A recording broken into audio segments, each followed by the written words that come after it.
Act 3. It's not the heat. For a long time, when asked if my parents loved each other, I would arch my eyebrow and say, "Love? Well, I guess by their standards," thereby implying that I knew more about love, neurotic dependency, and the difference between the two than they ever did. Julie Showalter's parents were married in 1944, high school sweethearts from Dimmitt, Texas. When her father died 41 years later, they were still married.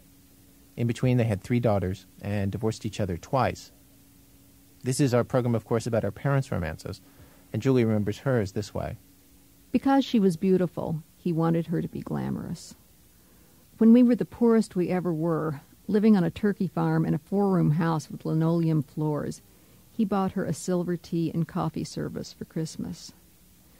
We'd just gotten television then, and I think he saw her as Bess Meyerson floating in mink on The Big Payoff, or Arlene Francis pouring coffee for her guests on The Home Show.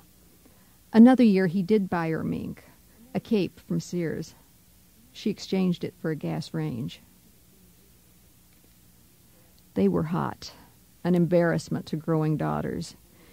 She'd put her hand flat against his cheek after he'd shaved and just hold it there while he moved his lips against her thumb. When guiding her into a room, he put his hand on the small of her back, and you could see his fingers flex, see him feeling her back under the dress, see her responding. Sometimes in the evening, they'd have a drink, put on an old record, and dance to Glenn Miller. My sisters and I would watch them, handsome, graceful, sex-charged. Then they'd go to bed early, leaving us trying to concentrate on TV and popcorn. When I was 11, I saw her reach up from where she was sitting and zip his trousers. Then she patted him just below the belt. This is marriage, I thought. This is sex. This is knowing another body. Drinking was his weakness, and sometimes when he was drinking, there'd be a woman. A certain kind of woman finds your father very attractive, Mother told us.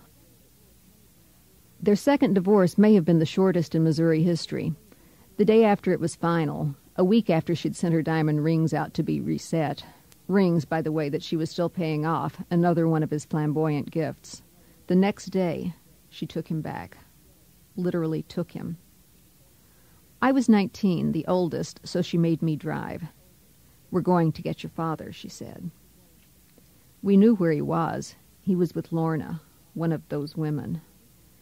When we pulled up, Mother shook her head at the degradation. Lorna's house had no grass in the yard, just hard-packed dirt.